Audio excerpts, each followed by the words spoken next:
வரகி பக்தர்கள் அனைவருக்கும் வணக்கம். இது நம்ம ஆதி வரகி யூடியூப் சேனல். வரகி அன்னையோட அருள் பரிபூரணமா எல்லாருக்குமே கிடைக்கணும்னு மனசார பிரார்த்தனை செஞ்சுக்கிட்டு நாம இந்த பதிவை ஆரம்பிக்கலாம். இன்னைக்கு இந்த பதிவு சித்ரா பௌர்ணமிக்கான பதிவு. நாளைக்கு ஏப்ரல் மாசம் 23ஆம் தேதி செவ்வாய்க்கிழமை அன்னைக்கு நமக்கு சித்ரா பௌர்ணமி வருது. வருஷத்துக்கு ஒரு தடவை மட்டுமே வரக்கூடிய அற்புதமான நாள் தான் நாளைக்கு நமக்கு இருக்கு. பொதுவா ஒவ்வொரு மாசத்தோட பௌர்ணமியும் நமக்கு ரொம்ப ரொம்ப விசேஷமானது. அதுலயும் தமிழ் வருஷத்தோட முதல் மாசத்துல வரக்கூடிய சித்திரை மாசத்துல வரக்கூடிய இந்த சித்ரா பௌர்ணமி கூடுதல் சிறப்புன்னே சொல்லலாம். இப்படிப்பட்ட நாள்ல நாம செய்யக்கூடிய வழிபாடுகளுக்கும் பரிகாரங்களுக்கும் நமக்கு நிச்சயமா கை மேல பலன் கிடைக்கும். அதனால இந்த நாளை யாருமே தவற விடாதீங்க.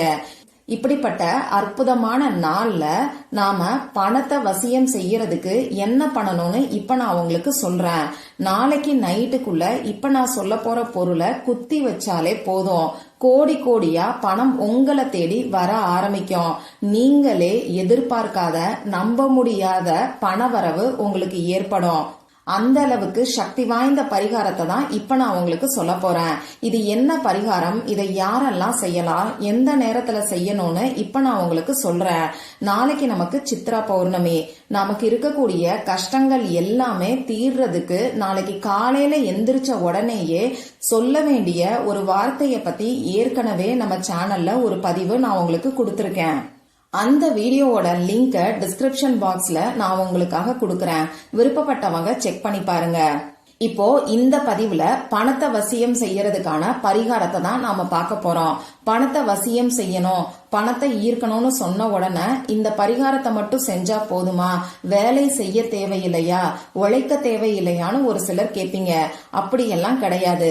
நீங்க செய்கின்ற வேலையோட இந்த பரிகாரத்தையும் சேர்த்து நீங்க செய்யும் போது உங்க முயற்சிகளுக்கும் உங்க உழைப்புக்கும் ஏற்ற பலன் உங்களுக்கு நிச்சயமா கிடைக்கும். நிறைய பேருக்கு பணவரவுல தடைகள் இருக்கு. இதனால கூட அவங்களுக்கு பணம் வர்றது கிடையாது. அதே மாதிரி கைக்கு வந்த பணமும் வீண் விரைய செலவுகளா ஆகும். வீட்டுல சாப்பாட்டுக்கே கஷ்டமா இருக்கக்கூடிய சூழ்நிலை இருக்கும். இந்த மாதிரியான சூழ்நிலையில இருக்கிறவங்க பணவரவு அதிகரிக்கிறதுக்கான முயற்சிகளை செய்யும் போது கூட சேர்த்து இந்த பரிகாரத்தையும் செய்யும் போது உங்களுடைய வாழ்க்கை கூடிய சீக்கிரத்திலேயே முன்னேற்ற பாதையில போகும். அதே மாதிரி கடன் பிரச்சனை இருக்கிறவங்களுக்கு கடன் தீரும், கொடுத்த பணமும் திரும்பி வரும். இந்த வகையில தான் இந்த மாதிரியான தாந்திரீக பரிகாரங்கள் எல்லாமே நமக்கு வேலை செய்யுது. பூஜை இல்லாத வழிபாடு இல்லாத முறைய பத்தி தான் நான் உங்களுக்கு சொல்ல போறேன். அதனால நமக்கு எந்த விதமான கட்டுப்பாடுகளுமே கிடையாது.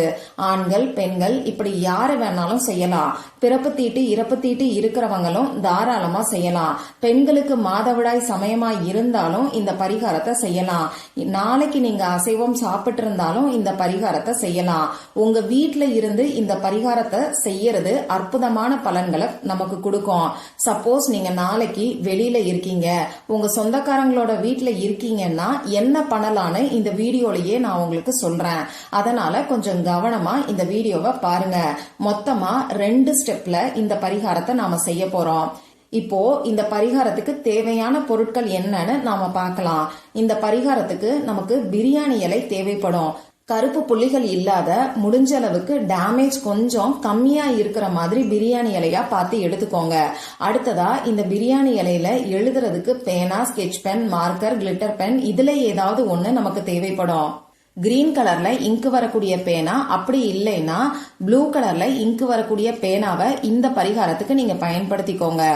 அடுத்ததா நமக்கு 3 கிராம்பு தேவைப்படும். 3ங்கிற எண்ணிக்கை இங்க நமக்கு ரொம்ப முக்கியம். அதே மாதிரி கிராம்பும் மொட்டுக்கள் உடையாத நல்ல நிலையில இருக்கக்கூடிய கிராம்பா நீங்க பார்த்து எடுத்துக்கோங்க.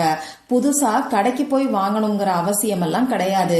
பிரியாணி இலையும் கிராம்பும் உங்க வீட்டுல இருக்கிறதையே இந்த பரிகாரத்துக்கு நீங்க பயன்படுத்திக்கோங்க. இவ்வளவுதான் நமக்கு தேவையான பொருட்கள். இப்போ இந்த பரிகாரத்தை நாளைக்கு எந்த டைம்ல செய்யணும்னு பாத்தீங்கன்னா, நாளைக்கு சாயங்காலம் 6 மணிக்கு மேல நைட்டு 12 மணிக்குள்ள இருக்கக்கூடிய இருக்கக்கூடிய இடைப்பட்ட நேரத்துல எப்ப வேணாலும் இந்த பரிகாரத்தை நீங்க செய்யலாம். இன்னைக்கு நம்ம சேனல்ல ஒரே ஒரு டம்ளர் தண்ணீரை வச்சு செய்ய வேண்டிய பரிகாரத்தை பத்தி ஒரு வீடியோ நான் உங்களுக்கு கொடுத்திருக்கேன். நீண்ட நாட்களா நிறைவேறாத வேண்டுதல்கள் இருக்கிறவங்க தவறாம அந்த பரிகாரத்தை ஒண்ணு இன்னைக்கு செய்யுங்க, அப்படி இல்லைன்னா நாளைக்கு கூட இந்த பரிகாரத்தை நீங்க செய்யலாம். அந்த வீடியோவோட லிங்கையும் நான் உங்களுக்காக டிஸ்கிரிப்ஷன் பாக்ஸ்ல கொடுக்கறேன். இப்போ இந்த பதிவுல நான் உங்களுக்கு பணத்தை ஈர்க்கிறதுக்கான பரிகாரத்தை தான் சொல்ல போறேன். மற்றபடி மற்ற வேண்டுதல்கள் இருக்கிறவங்க இதுக்கு முன்னாடி வீடியோல நான் சொல்லியிருக்கக்கூடிய தண்ணீர் பரிகாரத்தை தாராளமா நாளைக்கு நீங்க செய்யுங்க. பணம் சம்பந்தப்பட்ட பிரச்சனைகள் இருக்கிறவங்க இந்த பரிகாரத்தை செய்யுங்க. பணம் சம்பந்தப்பட்ட பிரச்சனைகள்னு சொல்லும் போது வீண் விரைய செலவுகள் குறையறதுக்காக இந்த பரிகாரத்தை நீங்க செய்யலாம்.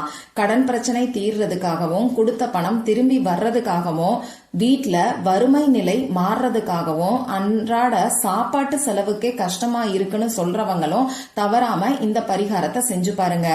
அதே மாதிரி வேலையில சம்பள உயர்வு கிடைக்கிறதுக்கும், தொழில்ல வியாபாரத்துல லாபம் அதிகரிக்கிறதுக்கும் இந்த பரிகாரத்தை நீங்க செய்யலாம். இப்போ நான் சொன்ன குறிப்பிட்ட நேரத்துல தேவையான பொருட்களை உங்க பக்கத்துல எடுத்து வச்சுக்கிட்டு அமைதியான ஒரு இடத்துல உட்கார்ந்துக்கோங்க. நான் முதல்ல சொன்ன மாதிரி 2 ஸ்டெப்பா இந்த பரிகாரத்தை செய்ய போறோம். முதல் ஸ்டெப், இப்ப நான் சொல்ல போறத நீங்க எங்க இருந்து வேணாலும் செய்யலாம். உங்க வீட்ல இருந்து, ஆபீஸ்ல இருந்து, உங்க சொந்தக்காரங்களோட வீட்ல இருந்து, இப்படி எங்க இருந்து வேணாலும் செய்யலாம். 2வது ஸ்டெப்ப மட்டும்தான் உங்க வீட்ல இருந்து செய்யணும். அதுவும் எப்படின்னு இப்ப நான் உங்களுக்கு சொல்றேன். சரி, ஃபர்ஸ்ட் ஸ்டெப் என்னன்னு நாம பார்க்கலாம். அமைதியான இடத்துல உட்கார்ந்ததுக்கு அப்புறமா நீங்க எடுத்து வச்சிருக்கக்கூடிய பிரியாணி இலையில உங்களுக்கு எவ்வளவு பணம் தேவைன்னு நினைக்கிறீங்களோ அதை நீங்க எழுதிக்கோங்க. கடன் பிரச்சனை இருக்கிறவங்க உங்க கடனை அடைக்கிறதுக்கு எவ்வளவு பணம் வேணுமோ அதை நீங்க எழுதிக்கோங்க. கொடுத்த பணம் திரும்பி வரணும்னு நினைக்கிறவங்க எவ்வளவு பணத்தை நீங்க கொடுத்திருக்கீங்களோ அந்த பணத்தை எழுதிக்கோங்க. மற்றபடி அவசர தேவைக்காக பணம் வேணும்னு நினைக்கிறவங்க எவ்வளவு பணம் வேணுமோ அதை நீங்க எழுதிக்கோங்க. அதே மாதிரி வேலையில சம்பள உயர்வு கிடைக்கணும்னு நினைக்கிறவங்க எவ்வளவு சம்பளம் உங்களுக்கு மாசம் மாசம் வரணும்னு நீங்க நினைக்கிறீங்களோ அதை நீங்க எழுதிக்கோங்க.